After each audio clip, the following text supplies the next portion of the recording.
Hello Booktube, back again with another video today, and it has come to my attention that there are still some books that I recently purchased that I have not talked about on this channel. And a few of them I was pretty sure that I had, but I couldn't find any evidence of that in any of my videos. So I apologize if any of this is repeat information or doubling up on some material I've already shared in another video, but I am going to kind of briefly zip through some of the recent purchases I've had. And these purchases actually go back a couple weeks, maybe even a month. They are books from a couple different book hauls, and I think maybe what might have happened is I did a partial book haul review on some of the books, and then didn't completely go through the whole package of what I got. So without further ado, I will start with some of the fiction volumes, and these are mostly classics, several classics. I got, let's see, I got two books by Anthony Trollope. Here is The Warden, in that nice Worlds classic from Oxford that I really like. And yeah, so that looks great. Here is actually another Oxford Worlds classic, and I think this is fine too, but it's maybe not quite the format or style that I like in the other one. But this is Barchester Towers from Anthony Trollope. This is the second volume in the Barchester series, The Warden being the first of those, and so was glad to get both of these. The Barchester Towers book was actually in the cheaper bin, so there are those two. And here we have another of the Oxford World classics, Thomas Hardy, Jude the Obscure. Again, I really like these volumes. They are not big paperbacks like the new trade paperbacks that are out, and they're a little bit bigger than the kind of pocket-sized paperback books that you can get. So I don't know if I'm really crazy about that cover.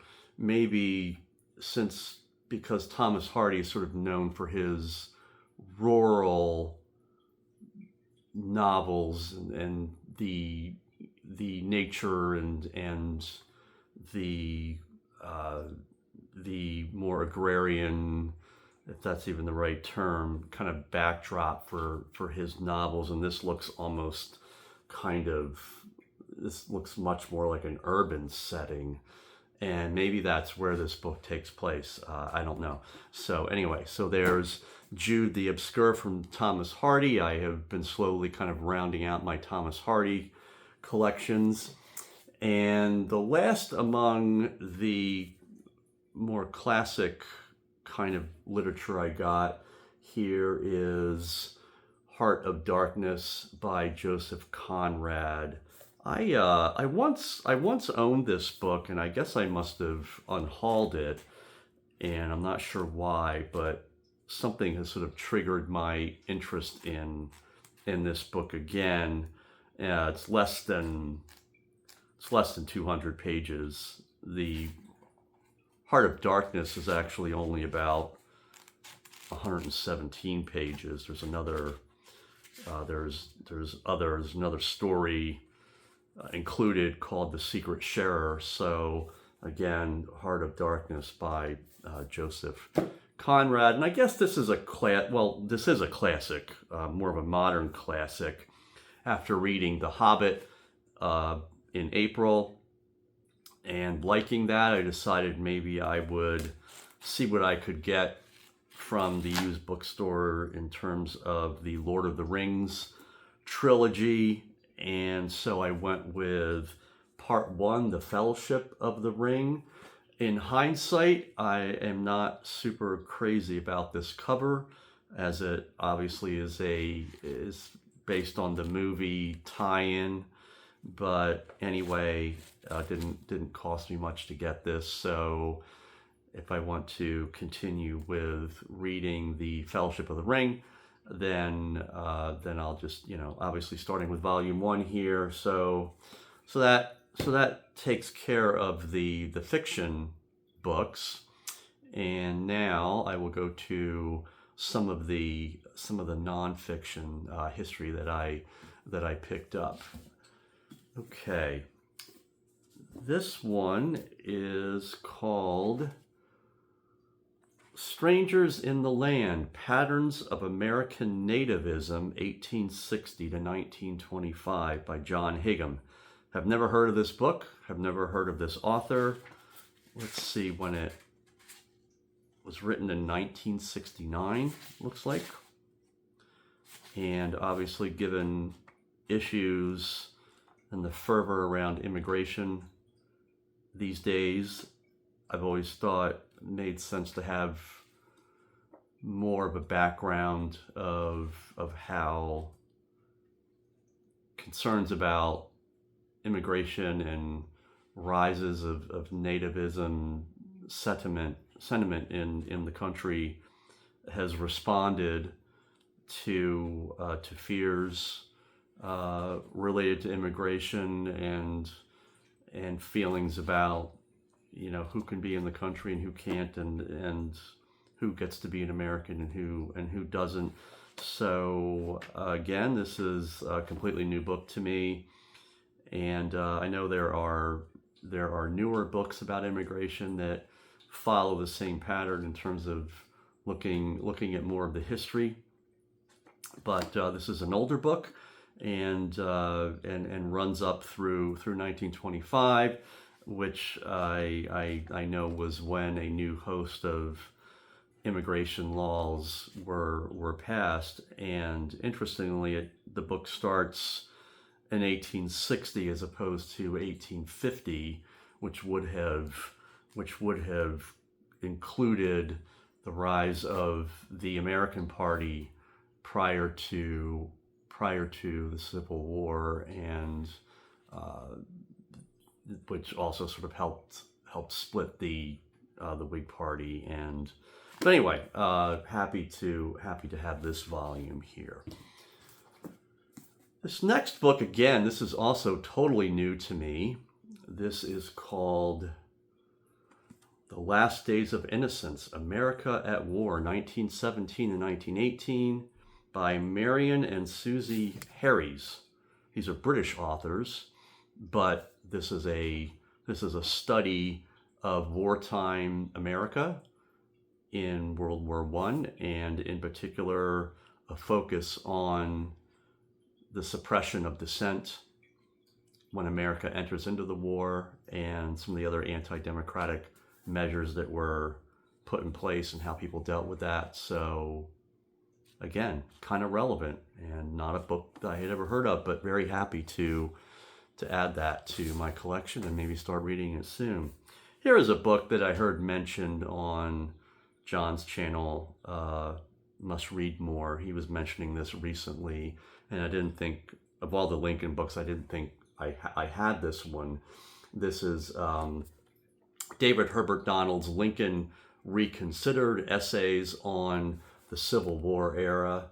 Not a very big book, it's less than 200 pages. So, and it's got several essays relating to Abraham Lincoln and how he's viewed in history. So adding that to my collection. David Herbert Donald wrote a well-known, well-received biography of Lincoln back in, I think it might have been the 1980s. And so I'm very, very familiar with that author. All right, here is an author that I am aware of but have not heard of this book. Might be a little hard to read the title and the subtitle there, but the author is Drew Gilpin Faust, and the title of the book is Mothers of Invention, Women of the Slaveholding South in the American Civil War. This kind of intrigues me as have recently returned kind of to the Civil War era for some of my reading, and particularly interested in just kind of what, aside from the larger aggregate war issues that were going on, things going on in Congress relating politically to slavery at the national level, what was happening on the ground in communities and homes by families and areas affected by the war. So yeah, so this is an author I'm familiar with, but a book I had not heard of. So there's that. Here is a book that came up related to World War II, came up in one of Steve Donahue's starter kits. This is Norman Davies' No Simple Victory, World War II in Europe, 1939 to 1945. Having read the back cover and a little bit flipping through it, it is sort of a, not really, maybe not quite an alternative take on World War II, but it certainly appears to offer some different and contrarian perspectives than the ones that have come to be focused on so much. Again, this is Norman Davies' No Simple Victory, World War II in Europe, 1939 to 1945. Two more books here. This is An Honorable Defeat, The Last Days of the Confederate Government by William C. Davis. I have seen this book in another used bookstore off and on for years, and even though I'm familiar with this author, he authored a book about Lincoln called, I think, The Rise of Abraham Lincoln. He wrote a very good book on the border states, Abraham Lincoln and the border states. He's has written pretty widely in Civil War history. I guess either the title maybe sort of was a little off-putting, the idea of an honorable defeat. I've never really associated the word honorable with the Confederacy, either politically or morally, but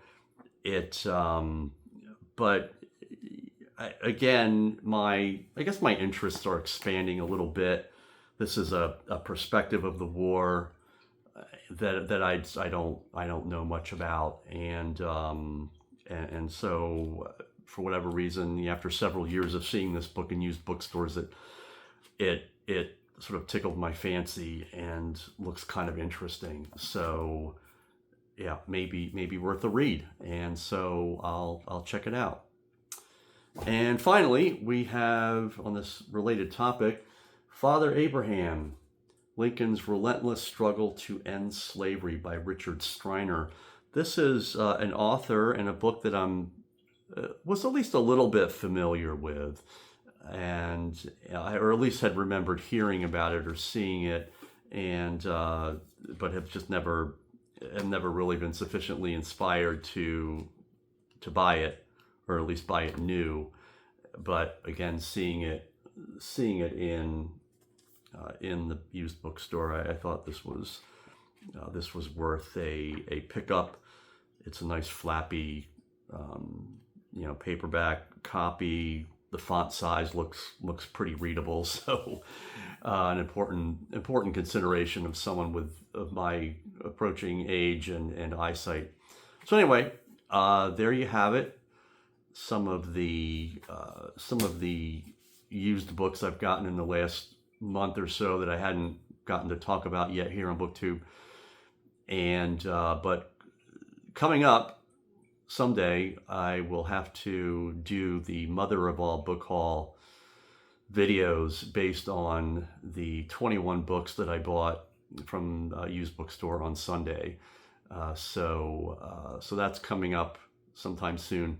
But anyway, I hope you enjoyed this video. If you've done some book hauling of your own, please let me know down in the comments.